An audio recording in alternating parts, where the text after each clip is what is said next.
Nous sommes au cœur de la période estivale, dans ce temps de l'année qui est souvent un temps qui est très apprécié. C'est une période de l'année qui est appréciée parce que nous pouvons parfois enfin prendre le temps de nous arrêter, le temps de prendre du repos, de se ressourcer.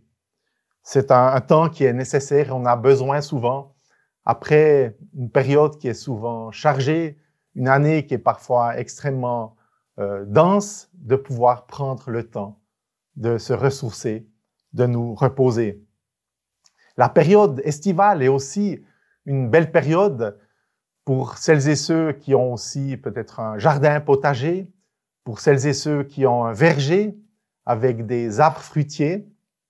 Cette période permet que nous puissions cueillir, récolter des légumes, récolter des fruits dans notre verger.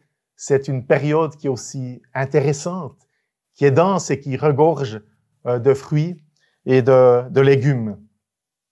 Et dans cette période, justement, estivale, aujourd'hui, pour le culte d'aujourd'hui, je me suis rappelé ces paroles du Christ, ces paroles qui nous invitent à se confier en lui. Aussi, aujourd'hui, c'est autour de ces quelques versets que j'aimerais apporter une méditation biblique pour nous inviter à pouvoir nous rendre auprès du Christ, auprès de Dieu, pour trouver le repos nécessaire, pour trouver le ressourcement dont nous avons besoin.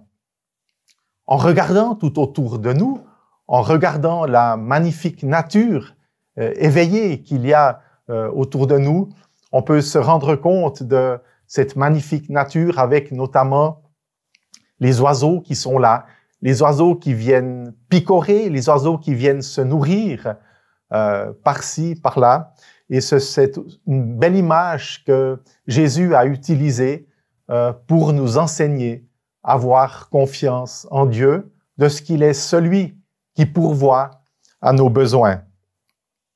En effet, Jésus, dans l'évangile notamment de Matthieu, nous invite à nous approcher de lui et pour lui témoigner de cette confiance que nous avons en lui. Dans l'évangile de Matthieu, nous trouvons deux encouragements, deux exhortations qui sont complémentaires. Une première invitation, une invitation qui nous permet de ne pas nous laisser submerger par l'inquiétude. C'est un texte qui se trouve dans l'évangile de Matthieu, au chapitre 6, les versets 25 et 26 que je vais lire avec vous. Matthieu 6, 25. « Voilà pourquoi je vous dis, ne vous inquiétez pas au sujet de la nourriture et de la boisson dont vous avez besoin pour vivre, ou au sujet des vêtements dont vous avez besoin pour votre corps. La vie est plus importante que la nourriture et le corps plus important que les vêtements. N'est-ce pas? » Le verset 26, « Regardez les oiseaux, ils ne sèment ni ne moissonnent, ils n'amassent pas de récolte dans les greniers, mais votre Père céleste, qui est au ciel, les nourrit. Ne valez-vous pas beaucoup plus que les oiseaux? » Et il y a aussi cette deuxième invitation que nous trouvons aussi dans l'évangile de Matthieu, au chapitre 11, les versets 28 à 30. Cette deuxième exhortation nous parle de l'importance de trouver en Dieu le repos, de pouvoir nous décharger de nos inquiétudes en la personne de Dieu. Matthieu 11, versets 28 à 30. « Venez auprès de moi, vous tous qui portez des charges très lourdes et qui êtes fatigués, et moi je vous donnerai le repos. Je ne cherche pas à vous dominer. Prenez donc vous aussi la charge que je vous propose et devenez mes disciples. Ainsi vous trouverez le repos pour vous-même. Oui, la charge que je mettrai sur vous est facile à porter. Ce que je vous donne à porter est léger. Ces deux textes que nous avons lus, dans Matthieu 6 et dans Matthieu 11, ce sont deux textes qui sont intéressants à lire l'un à la suite de l'autre, qui sont faciles, j'allais dire, à comprendre, mais qui sont très défiants à vivre, à appliquer. Apprendre à ne pas s'inquiéter et apprendre à se décharger sur Dieu. C'est un texte qui me paraît défiant déjà pour nous à comprendre, à vivre dans notre quotidien, dans notre contexte de région, dans notre contexte là où nous sommes en Suisse. Et c'est d'autant plus, je dirais, défiant pour celles et ceux qui sont confrontés à des situations de souffrance particulières, des situations de guerre, des situations de crise, des situations de famine. Dans ces situations si difficiles, si particulières, c'est d'autant plus difficile à vivre, à expérimenter, quelque part, le fait de pouvoir ne pas s'inquiéter et se décharger sur Dieu. L'évangile de Matthieu nous invite à regarder autour de nous, à contempler, regarder la nature et tirer des exemples de ce que nous pouvons voir. Il nous invite à nous laisser inspirer par les oiseaux, notamment qui ni ne sèment, ni ne moissonnent, ni n'engrangent. C'est effectivement une magnifique opportunité qui nous est donnée de regarder les oiseaux et de s'en inspirer. Les oiseaux ne peuvent ni moissonner, ni engranger. Ceci dit, ça ne veut peut-être pas dire que pour les oiseaux, qu'il n'y a pas une difficulté, peut-être une appréhension. C'est difficile de se mettre à la place des oiseaux, mais certainement qu'ils vont se nourrir avec parfois des difficultés. C'est à eux d'aller chercher la nourriture. Ce ne sont pas les arbustes qui viennent à eux. C'est à eux de faire la démarche, d'aller chercher la nourriture, de se déplacer. Et peut-être que ce sont des réalités assez difficiles à vivre par moment. Les êtres humains que nous sommes enclins parfois à semer, à moissonner et à engranger. Engranger et encore engranger. Nos caves, nos galtas regorgent de bibelots, d'objets, de souvenirs. Nos galtas regorgent de tellement d'éléments, de tellement d'objets. Et est-ce que pour autant, nous sommes sereins? Est-ce que quelque part, plus nous engrangeons et plus nous sommes sereins? La réalité nous montre que ce n'est pas le cas. Nous ne pouvons pas mettre notre confiance dans le fait d'amasser des objets et des souvenirs. On peut parler de différentes expressions qui sont évoquées dans la Bible. On parle parfois de se faire du souci. On peut aussi être préoccupé ou on peut être occupé. On peut parfois, comme je l'ai dit au début, on peut se faire du souci. C'est être préoccupé de quelque chose lorsque nous sommes en souci. On est préoccupé d'une situation avec le sentiment qu'il y a quand même une issue qui est possible par rapport au souci qui est là, qui est existant. On peut parfois être préoccupé. C'est certainement un degré encore supplémentaire. Lorsque nous sommes préoccupés, ça prend tout notre espace intérieur, ça occupe toute notre pensée, peut-être toutes nos émotions, et nous avons le sentiment qu'il y a peut-être plus d'issue possible lorsque nous sommes préoccupés. Et parfois, on peut être, j'allais dire, occupé. Occupé, très occupé, avec parfois des agendas très chargés, beaucoup d'occupations, et parfois, on peut être très occupé, et ceci nous invite peut-être à oublier nos soucis et nos préoccupations. Jésus nous invite à prendre exemple sur les oiseaux. Jésus nous rappelle par là que l'inquiétude n'est pas une valeur en soi. L'inquiétude n'est pas un fruit de l'esprit. L'inquiétude ne nous permet pas de prolonger la vie, de prolonger l'existence. L'inquiétude, elle est humaine et pour autant, ce n'est pas une valeur, ce n'est pas un fruit de l'esprit. C'est sûr qu'il y a parfois des situations de conflit, comme j'ai dit au préalable, des situations de détresse, de situations difficiles qui génèrent de grandes préoccupations, des soucis considérables. Et là, c'est tellement difficile de ne pas s'inquiéter. Dans des situations dites normales, entre guillemets, même si c'est si difficile de savoir ce que veut dire une situation normale, nous réalisons que déjà, dans des situations, entre guillemets, normales, nous sommes enclins à l'inquiétude, aux soucis. Et pour autant, les soucis ne nous permettent pas de voir notre vie être prolongée. L'inquiétude est compréhensible, mais elle apporte si peu. Nous sommes invités à avoir confiance en Dieu. Ceci dit, nous sommes invités aussi à user de sagesse, de discernement.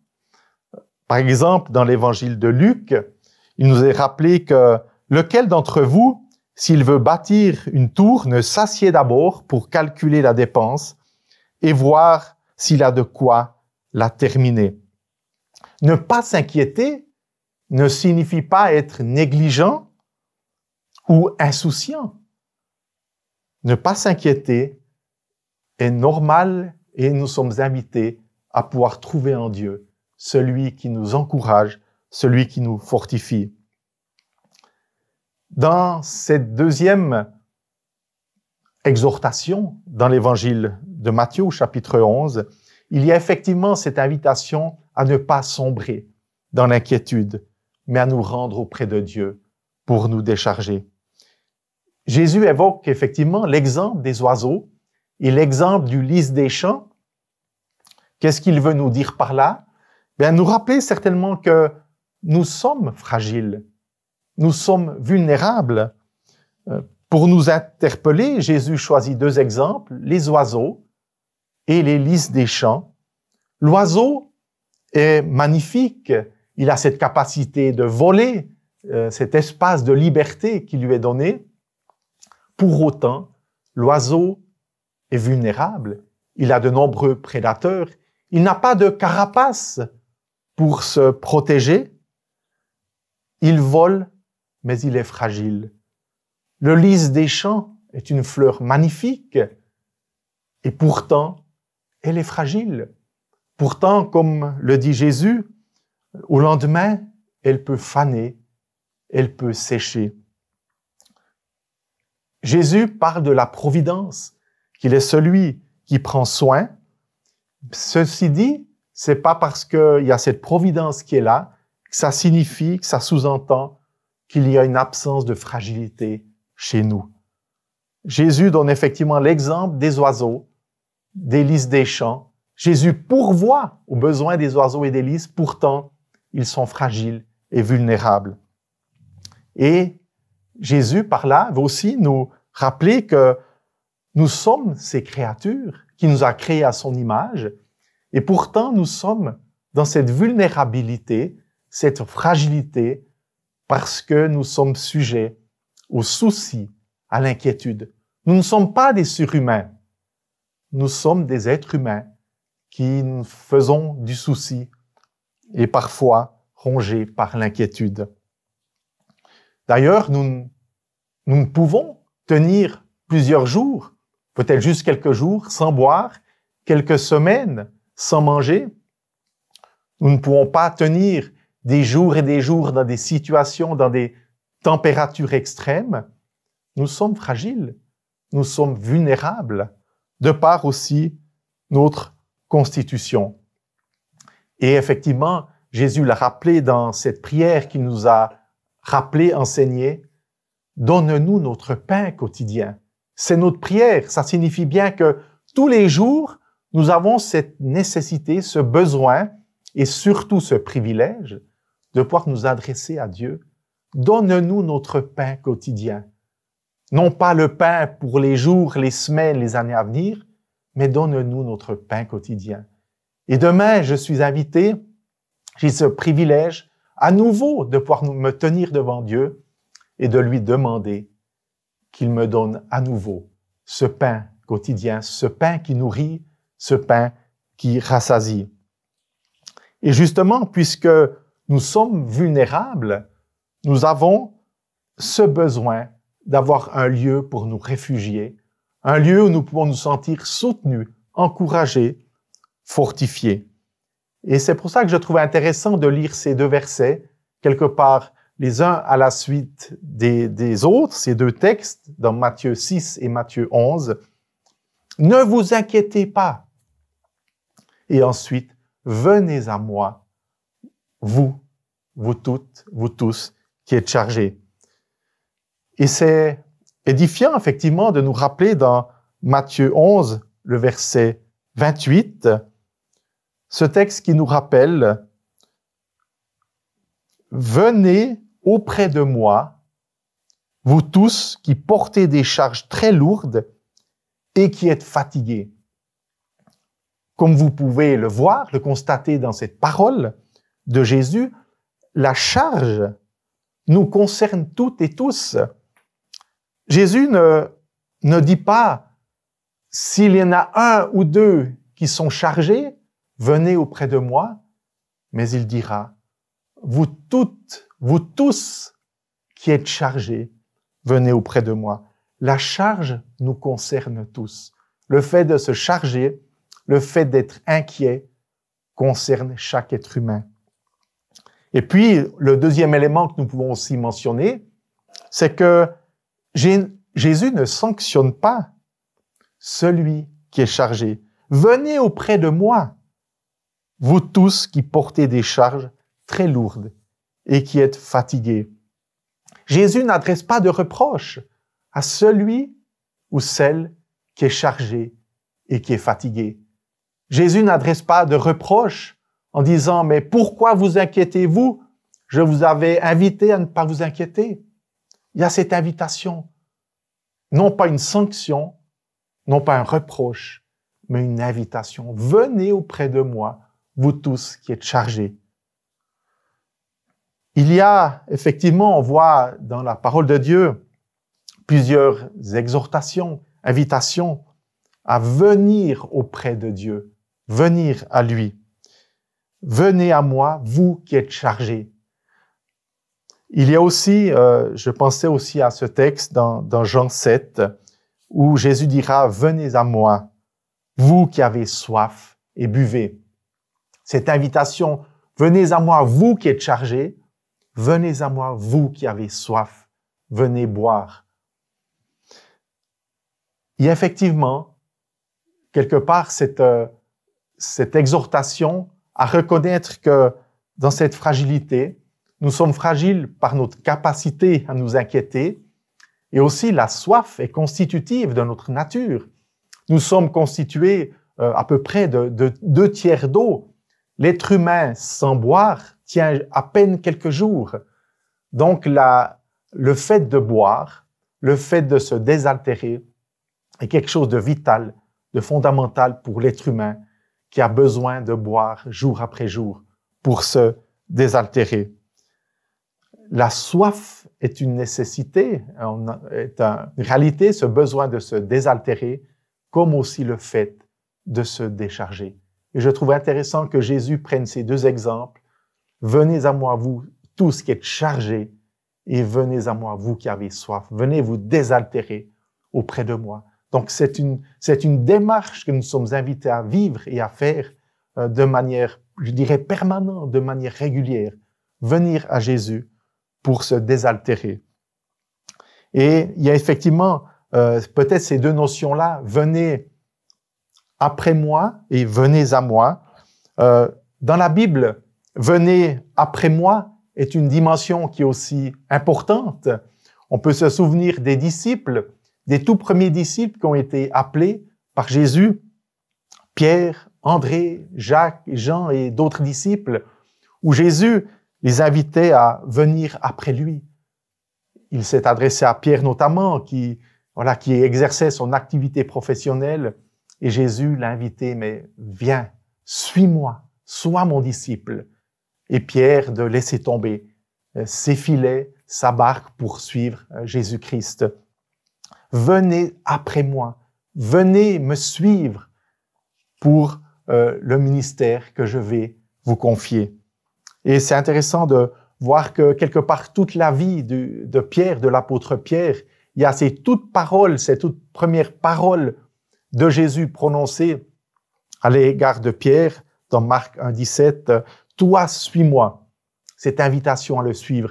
Et une des toutes dernières paroles que Jésus dira à Pierre à la fin de l'évangile de Jean, au dernier chapitre, bien Jésus dira à nouveau à Pierre, « Toi, suis-moi ». On a ce sentiment que la vie de Pierre débute et se termine par cette invitation, cette exhortation à suivre Jésus-Christ. « Toi, suis-moi ». Et puis effectivement, entre ces deux appels de Jésus où Pierre, pendant 3 ans, a pu suivre, être disciple du Christ en le suivant jour après jour, pas après pas, dans tout ce qu'il a pu vivre, à l'écoute de son Maître, de son Seigneur. « Viens, toi, suis-moi ». Et Pierre a pu suivre le Christ. Mais Jésus a aussi invité ses disciples à des temps, à des moments de communion particuliers. Je pense peut-être en particulier au récit de la transfiguration, lorsque Jésus prend avec lui Pierre, Jacques et Jean et monte sur une montagne pour ce temps de transfiguration où Jésus est transfiguré, quelque chose qui devait être extraordinaire à vivre avec les disciples qui étaient là, Pierre, Jacques et Jean. Et Pierre de dire, mais dressons une tente, 3 tentes, demeurons ici, vivons ici. Ça devait être quelque chose d'extraordinaire. Non pas simplement marcher à la suite du Christ, à la suite de Jésus, mais vivre auprès de lui, être dans sa présence, être avec lui. Et c'est une notion aussi importante dans la Bible. Venez à ma suite, marchez à ma suite, mais aussi venez à moi. Venez auprès de moi. Et c'est effectivement ce que Pierre a pu expérimenter comme les autres disciples, avec ce désir, effectivement, de bénéficier de cette présence extraordinaire de Jésus-Christ. Venez à moi, je crois que c'est une dimension fondamentale de la vie chrétienne. Il y a effectivement cette invitation à marcher à la suite de Jésus-Christ, dans ses pas, de se laisser conduire, de se laisser diriger jour après jour. Mais il y a effectivement aussi cette invitation à venir à lui.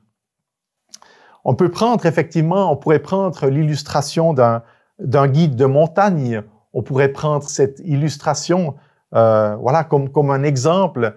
Lorsqu'il y a un guide de montagne qui est là, le guide de montagne est là pour nous accompagner. Nous pouvons engager un guide de montagne pour faire une course, pour atteindre un sommet, pour atteindre un but que nous sommes fixés avec le guide au préalable.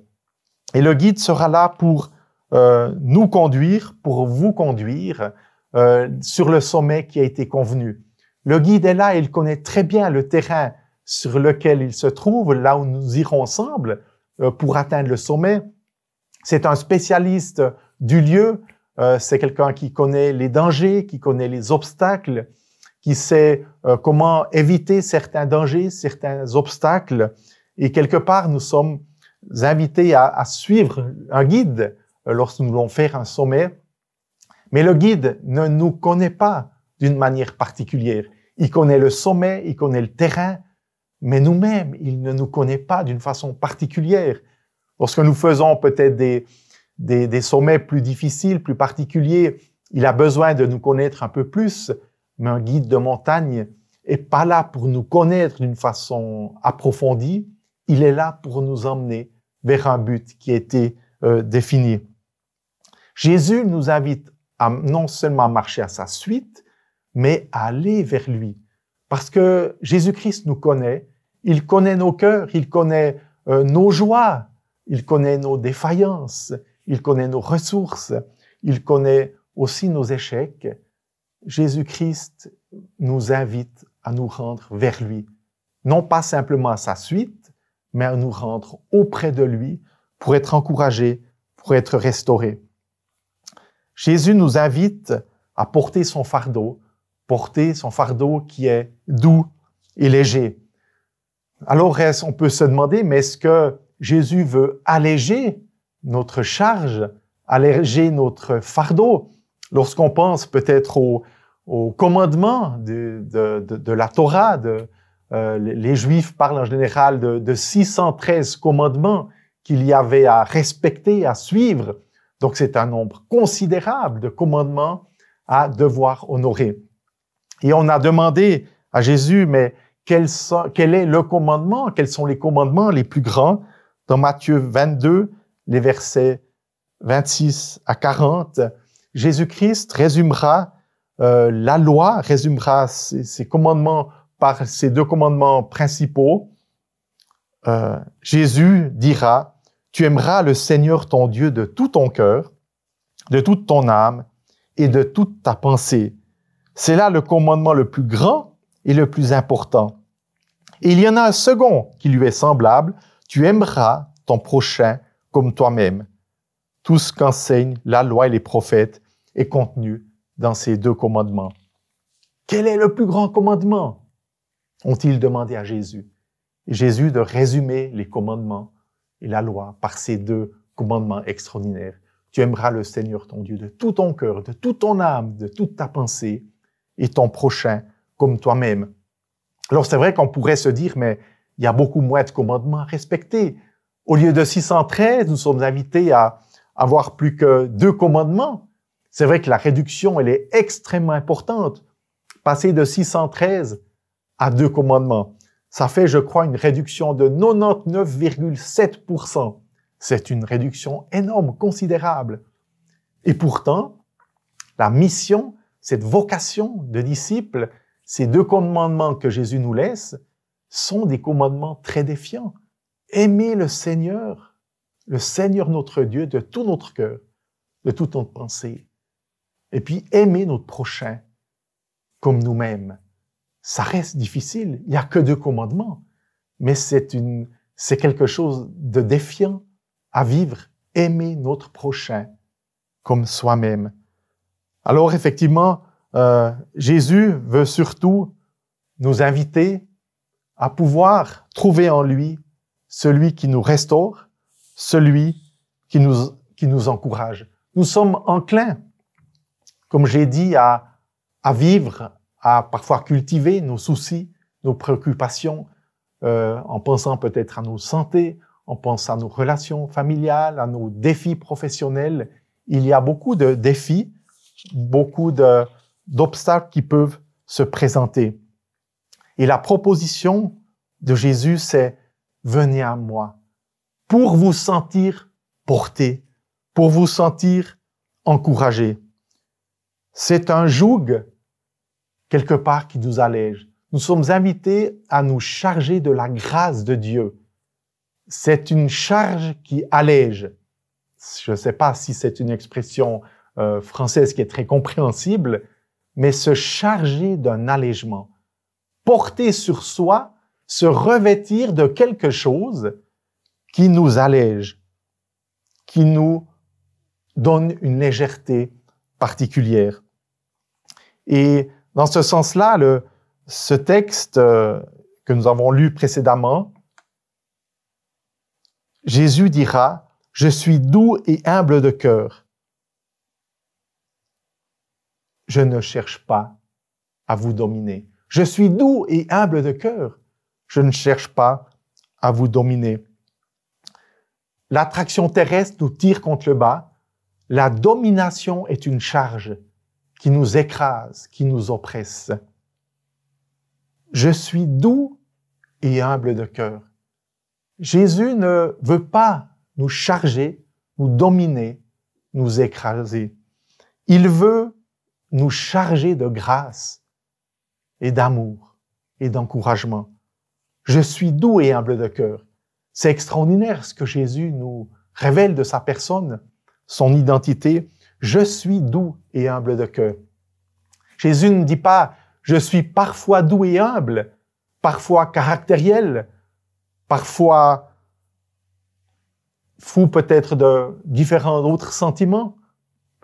Jésus dit « je suis doux et humble de cœur ». C'est dans sa nature, sa constitution. Je suis doux et humble de cœur. Et j'aimerais vous charger de cette douceur, de cet accueil. Je ne cherche pas à vous dominer. Alors c'est vraiment une invitation ce matin, aujourd'hui, par ce culte, nous qui sommes sujets à l'inquiétude, aux préoccupations, à voir en Jésus-Christ celui qui n'est pas venu nous dominer, mais celui qui est venu nous charger de sa grâce, charger de légèreté, parce que il est celui qui est doux et humble de cœur, que nous puissions grandir dans cette dimension, dans cette connaissance de celui qui est doux et léger. Venez à moi, vous toutes et tous, qui êtes chargés, et je vous donnerai du repos. J'aimerais encore terminer par la prière. Seigneur, merci pour cette invitation que tu nous laisses ce matin. Venez à moi, vous toutes et tous qui êtes chargés. Je vous donnerai du repos. Seigneur, tu nous invites à ne pas nous inquiéter, à ne pas être préoccupés. Pourtant, Seigneur, tu connais notre nature. Seigneur, tu sais que nous sommes enclins à l'inquiétude et aux soucis. Mais Seigneur, merci parce que tu ne nous condamnes pas. Tu viens pour nous relever par ton esprit et nous donner cette envie de venir à toi. Non pour être encore plus écrasés ou être sous une domination quelconque, mais Seigneur, pour nous revêtir de ta grâce, de ton amour. Seigneur, tu es doux et humble de cœur, que nous puissions encore, oui, grandir dans cette dimension et que nous puissions en faire l'expérience, jour après jour, Seigneur, dans notre relation, dans notre communion avec toi. Béni sois-tu pour qui tu es. Amen.